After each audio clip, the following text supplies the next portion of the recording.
Borderlands 3 is a fun loot and shoot game featuring great playstyles, awesome controls, and splendid rewards. It also features a terrible storyline. Seeing as to how the series had a great overall track record with its narrative, this comes off as a huge disappointment. Still, there are some diamonds in the rough, if we're talking minor plot details and side quest material. Here are our top picks. I'm going into detail with these entries, which means we're heading into spoiler territory. Consider yourself warned. Let's go!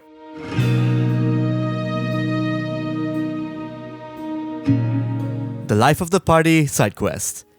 In this side story, Mordecai wants to spend time with a kid named Grace at her birthday party. So he asks you to gather flowers at a particular spot filled with skags. He talks about how good of a shot she is and how she's got potential to be a great vault hunter.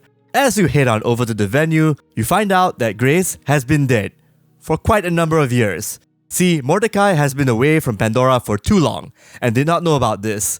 He doesn't take it too well. I hate this planet sometimes. Nonetheless, Grace's dad still wants to hold a party in her honor. So all you have to do is attend the party, eat cake, and play a bunch of games, like chucking a grenade through a bunch of tire hoops and shooting rack in record time. Here's the kicker. You're purposely losing each of these games out of respect for Grace and her established records, and making her dad and mentor happy. I mean, you have to be a villain worse than Handsome Jack to outdo a dead child's record in front of a still torn out father and an OG Vault Hunter mentor figure.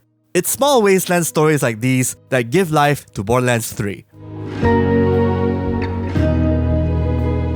The Childhood's End side quest. Handsome Jack, the main villain of Borderlands 2, made quite an impression to Borderlands fans. This is pretty apparent in Borderlands 3's side quest, where you have to repair a water purifier using Patricia Tannis' siren powers. The quest reveals Angel's origins, who is Handsome Jack's daughter in the previous game, and how it manifested when she was a toddler, right down to the moment where Handsome Jack made his turn to villainy after Angel's accident that killed his wife and her mother. No. Angel, what did you do? What did you do? The additional props, particularly the one with Jack's wife's torn portrait and the infamous turret that Angel controlled to trigger the eventual downfall, just hammers home the feels and further fleshes out the once living former dictator of Pandora. It says a lot when you actually get more emotion out of this small mission instead of from the plight of Part 3's forcefully sheltered children sirens who end up being snotty streaming teen psychopaths.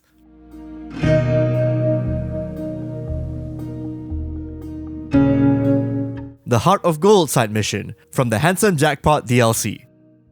In Borderlands 3's Handsome Jackpot DLC, you come across a lonely Hyperion robot called Joy in the casino's giant compact district, close to the sovereign nation of Trashlandis, which is an awesome if smelly name for a country. Anyway, all you have to do for Joy is to collect a bunch of items for a picnic across the literal wasteland. You can't get the exact items the robot asks for, just thrown away versions of them.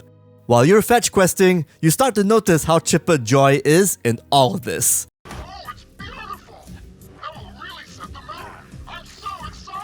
Once you collect what you need, you follow him to the perfect picnic spot by the Waste River. The climax of the side quest is that Joy reveals that it is a defect, about to self-terminate in a matter of minutes. You've just helped a supposedly soulless robot with its final item on its bucket list as you sit down with it, quietly, with no additional quips or jokes. It gives you its literal heart of gold and then promptly expires.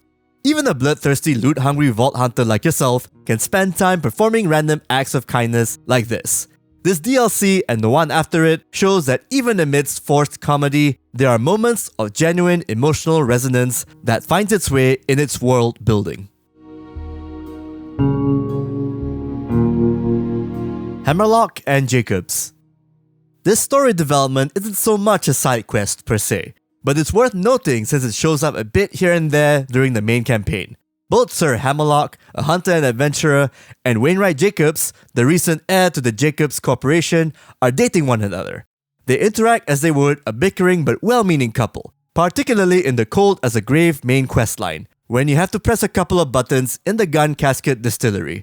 Will you please hurry up with this? I do not relish the notion of a confrontation with my sister. God damn it, Alistair, my father's dead, my company is in the hands of bandits, and I'm trading away my inheritance because I had to save your life.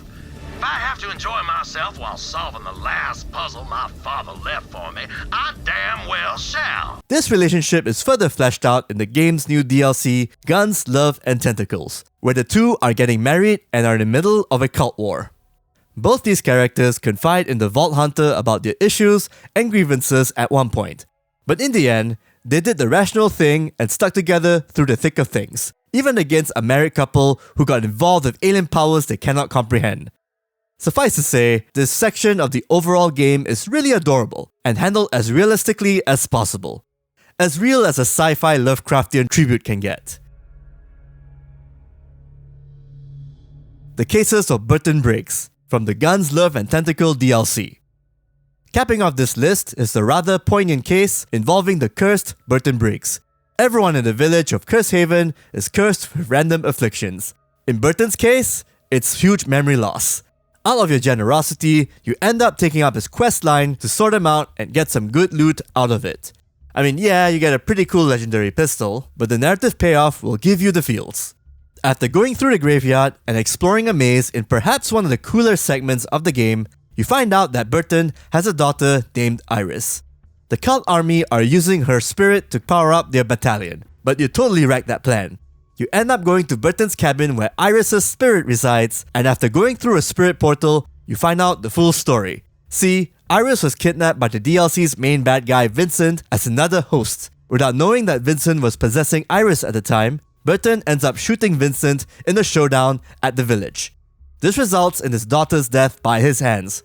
Burton bears the guilt and eventually succumbs to forgetting the tragedy. The final part of the side mission involves you helping Iris escape from evil ghosts big and small, which enables you to bring Iris over to Burton for some much needed closure. Oh, it's not okay. It's never gonna be okay. Because you're gone. I'm so sorry.